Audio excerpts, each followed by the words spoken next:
original purpose of the Olympic Games, in de Coubertin's mind, was to celebrate and strengthen the physical, mental, and cultural qualities of humanity. The Games would blend sport with culture, tradition, and education. The philosophy of Olympism is based on the joy of physical and mental effort and the respect for universal ethical principles. De Coubertin envisioned creating a more noble and sympathetic humanity through the Olympic movement. The sports events themselves de Coubertin modeled after the English public school sports system. He saw in upper-class English boys' sport the qualities of camaraderie, nobility, and honesty. Most importantly, however, was adherence to the rules of sport, in particular the rule that stated sport ought to be amateur in nature. De Coubertin believed participants should never participate in sport for the purpose of making money. To do so would contradict the underlying philosophy of sport. Breaking the amateur rule in de Coubertin's time was as serious a violation as taking drugs to enhance performance is in today's world of sport. Over time, the Olympics grew to be the largest international festival of any kind. Today, debates exist as to the degree to which the modern games adhere to de Coubertin's original intent. On the one hand, Olympic sport is truly international in nature, as de Coubertin would have wanted it. On the other hand, it is doubtful that de Coubertin would have admired the existence of politics, commercialism, and drug use in sport. The Olympics have become truly international, but perhaps at a price. There is little question that the Olympic Games hold out the possibility for fulfilling de Coubertin's original goal of sport contributing to a better, more peaceful, and understanding world. Sport in Canada. There is a long and rich history of sport participation in Canada. Many of the sports and games Canadians currently play can be traced back to the early days of Canadian history. In the 19th century, sport and games in Canada were not highly organized. Few people had the time or money for playing games. The harsher aspects of everyday life took precedence. However, around the turn of the century, several amateur sport organizations emerged. These groups attempted to organize sports competitions, set rules, and develop teams and leagues. As a result, organized competitions quickly grew in number around this period of time, especially in the 50-year period between 1870 and 1920. Some of the earliest organized sports in Canada were rifle shooting, rowing, track and field, rugby, football, skating, cricket, and golf, among others. Many of these sports were imports of sporting traditions from Great Britain. This made sense given that many of the leaders of early amateur sports organizations were recent British immigrants to Canada. An example of early Canadian sport can be seen in the sport of rowing. Imported from the rowing traditions in England, rowing was one of the most famous sports in early Canadian history. Although relatively few Canadians actually rowed themselves, many participated as spectators. Rowing races between Canadian oarsmen and between Canadians and international competitors were famous events. Also, gambling or betting on the outcome of races attracted many spectators. The most famous Canadian athlete of the times was Ned Hanlon, 1855 to 1908. An oarsman, Hanlon remains to this day one of the most famous athletes in Canadian history. In fact, during his life he was famous throughout the world. A Canadian and world champion several times over, Hanlon was a fierce competitor. However, Hanlon was also famous for his appeal to spectators. He made a regular practice of gaining a seemingly insurmountable lead over his rival, and then stopping to wave at the crowds on the shoreline. He would even slow down during a race, allowing his competition to catch up to him, only to take the win at the last moment. These exploits made Hanlon one of the first showmen in sport. He recognized the importance of the entertainment value of sport. Sport in Canada has developed rapidly since Hanlon's time. Today, Canada has a complex system of amateur sports organizations and professional leagues. In addition, in the 1960s, the federal government of Canada became directly involved in the pursuit of healthy lifestyles and sporting traditions of Canadians. Today, the government provides funds for elite amateur athletes preparing for world championships and the Olympic Games. The athletic role models produced by these government programs are crucial to Canadians in general. Professional sports in Canada. Canada is a relatively young country, existing as a separate national and political entity only since 1867. As a result, its sporting traditions are relatively young as well. Most of the professional teams and leagues in Canada developed only in the last 30 years or so. However, athletes playing their respective sports for money dates back to the late 19th and early 20th centuries. Canada has 6 National Hockey League NHL teams, 8 Canadian Football League CFL clubs, 2 Major League Baseball MLB clubs, and 1 National Basketball Association NBA team. There are also smaller professional soccer and lacrosse leagues in Canada. It is estimated that professional sports and leagues throughout the country contribute over $600 million in value to the country's economy and account for over 23,000 jobs. Of the professional sports, hockey has the longest history and the greatest cultural influence on Canadians. The NHL has been in existence since 1917. However, organized professional and amateur leagues existed in Canada long before then. Many small-town teams competed for local or provincial championships and had a strong influence on those Canadians who had little access to or knowledge of big city teams in Toronto or Montreal. In fact, it was not until NHL games were broadcast on the Canadian National Radio Hockey Night in Canada radio broadcast that many Canadians had experienced an NHL game. Indeed, despite the fact that the NHL was considered Canada's most prestigious league, it was not until the advent of television in the 1950s that most Canadians had ever seen an NHL game. Today, all professional sport in Canada is one way or another affected by the more powerful American leagues. In the sports of baseball and basketball, Canada has no professional leagues of its own. Instead, Canadian teams play in the American-dominated leagues. These leagues require a large, concentrated audience in order to generate revenues for the team and, in turn, the league in general. As a result, the major team franchises exist in the large urban centers, Toronto, Montreal, and Vancouver. Even between those cities, the teams are not evenly spread. Probably the most famous teams in the American-dominated leagues are both Toronto teams, the Blue Jays in Major League Baseball and the Raptors in the National Basketball Association. Many Canadians worry that the American dominance of professional sport is a threat to Canadian independence. As an important component of national culture, sport reflects and reinforces the norms and values of Canada. However, the most sought-after and visible teams in Canada are ones in American-dominated leagues. Even the National Hockey League, once considered a secure Canadian sports icon, has its corporate offices in New York. Debates about the threat of American-dominated professional sport to Canadian sovereignty will undoubtedly continue in the future. Ned Hanlon. Edward Ned Hanlon, 1855 to 1908, was one of the most important athletes in Canadian history. Hanlon, an oarsman, helped shape the direction of Canadian sport in its early formative years. His combination of athletic success and popularity with rowing spectators helped promote the cause of rowing and professional sport. In the late 19th century, rowing was one of the, if not the, most popular sports in Canada.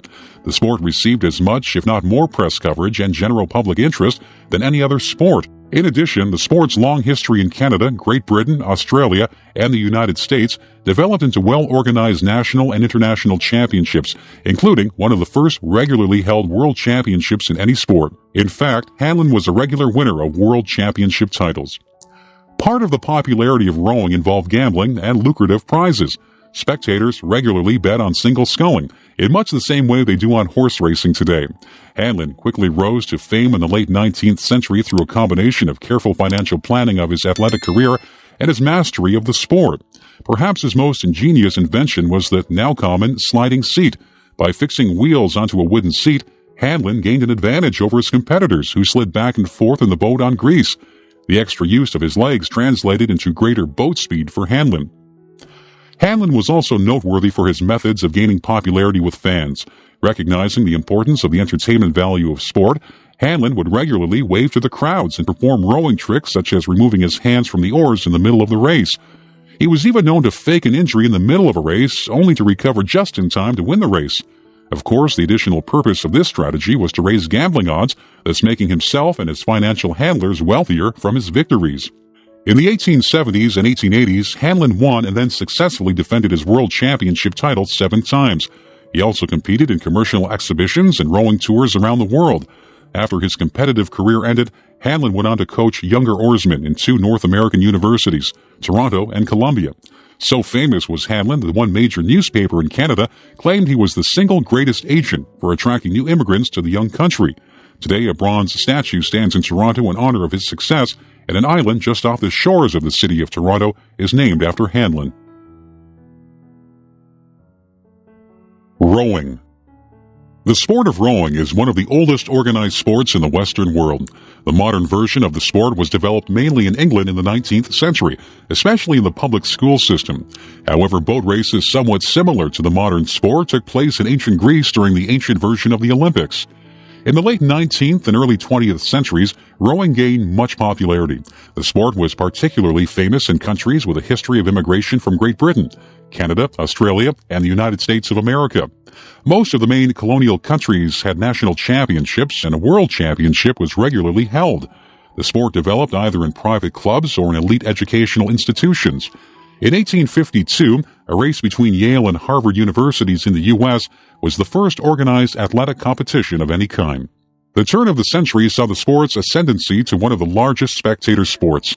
Many regularly held races depended on betting or gambling to attract spectators. The biggest international matches attracted thousands of spectators, and much money was wagered. Canadian Ned Hanlon was perhaps the greatest of the early rowing champions. In the late 19th century, he dominated international rowing races. Hanlon also combined his rowing skill and prowess with his own unique brand of showmanship to attract spectators. Hanlon is also known for having invented the sliding seat. His wooden seat, set on wheels, greatly increased his efficiency and speed and gave him a distinct advantage over competitors. Before Hanlon's time, rowers would wipe grease on a wooden platform in the boat and slide over the grease. The older technique was less reliable and did not allow as much leg drive as Hanlon's newly invented seat. As the 20th century unfolded, rowing lost some of its earlier public support and distinction. In North America, as professional sports attracted the attention of spectators and television viewers, other amateur sporting traditions such as rowing lost support. Today, rowing maintains a strong tradition under the administration of the world governing body for the sport. However, the yearly World Championship does not typically receive the attention of other major sports events, such as track and field. The highlight of rowing competition is undoubtedly the Olympic Games. However, older traditional races, such as the English Henley and the yearly Oxford-Cambridge boat race, still attract large crowds. A more recent development in rowing is recreational and masters rowing. In an attempt to regain popularity in the sport, many clubs in North America are offering less competitive recreational programs and encouraging older masters rowers to participate. This is probably a positive move in at least two reasons. One is that the sport will attract many more participants. However, the other equally important reason is that the sport might dispense some of the elitist image many people have of the sport as an English old boy sport. Tiger Woods.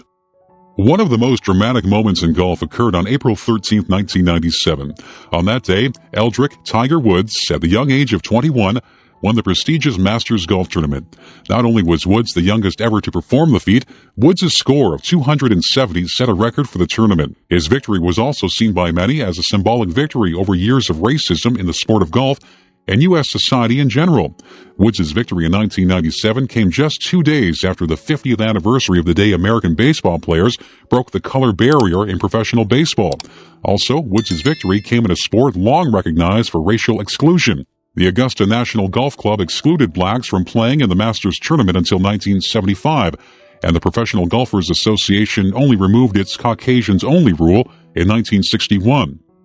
Woods was born in the state of Florida in 1975. He rose to fame quickly, winning the U.S. Amateur Tournament from 1994 to 1996, National Collegiate Athletic Association Champion in 1996, and U.S. Junior Championship from 1991 to 1993. In the first year that Woods turned professional, it is estimated that over $650 million U.S. in extra revenue was generated in golf. Television ratings soared in the sport, and the Professional Golfers Association negotiated huge contracts with American television networks as a result of Woods' fame.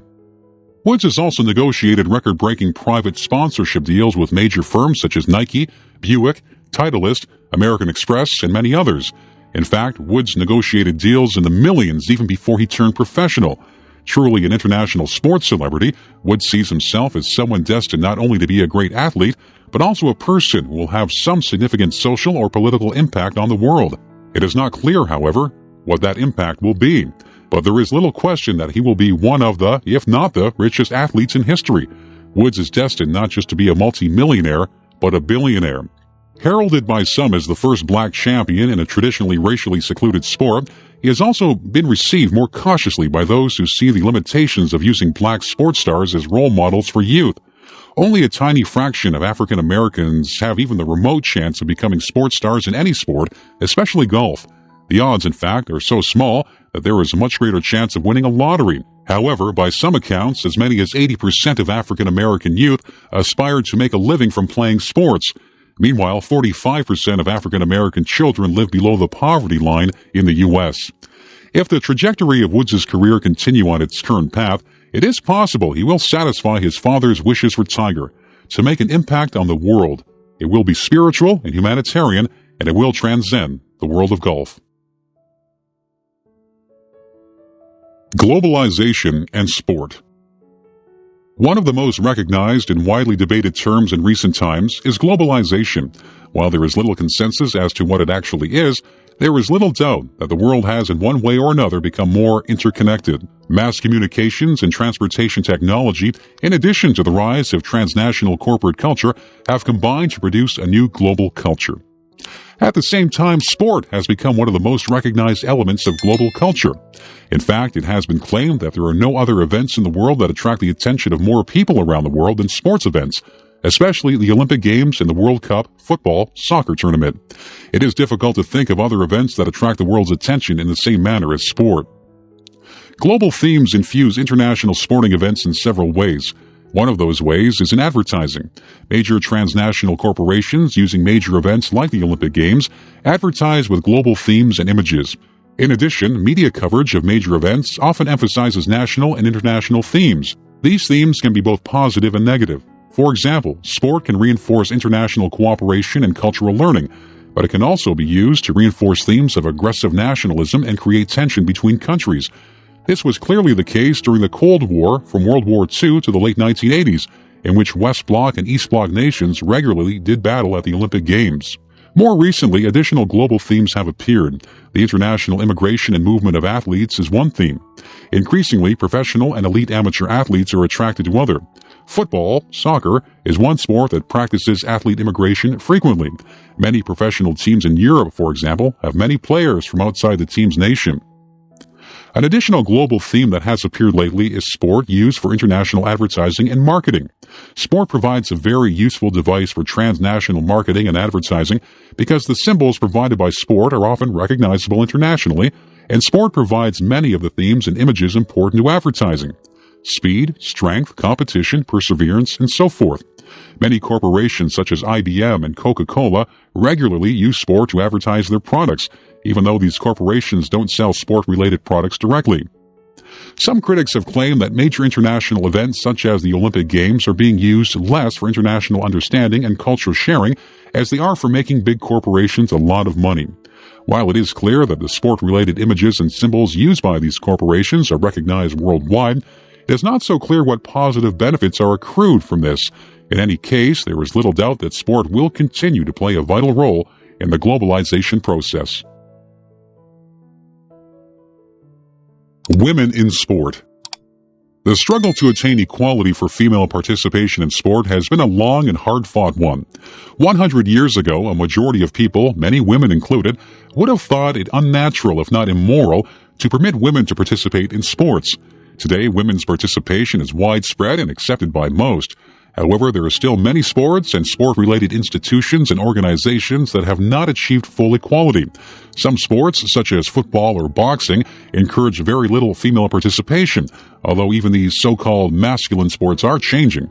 Women's boxing, for example, will probably be included in the Olympic Games by the end of this decade. In the late 1800s and early 1900s, when sports and physical education programs were first organized in North America, women were forbidden from participating for so-called scientific or medical reasons. Physicians as a group often spoke out against female athleticism, using the argument that physical activity would damage reproduction. Others claimed that it was quite simply unnatural for women to participate in sports. Little real evidence was provided to support these claims. In truth, the so-called evidence was more a reflection of physicians' cultural assumptions about women's place in society in general. The 1920s and 1930s witnessed a short golden age in women's sports. Individual athletes and teams or leagues formed to support female athletics. Track and field, tennis, softball, programs in physical education, and other activities were encouraged, at least for those women lucky enough to have the time and money to participate. There was even a women's Olympic Games movement in the 1920s and 1930s. At one point, the regular Olympic Games organized by the International Olympic Committee, IOC, became concerned that the Women's Olympics would gain enough power to challenge the superiority of the IOC's Olympics.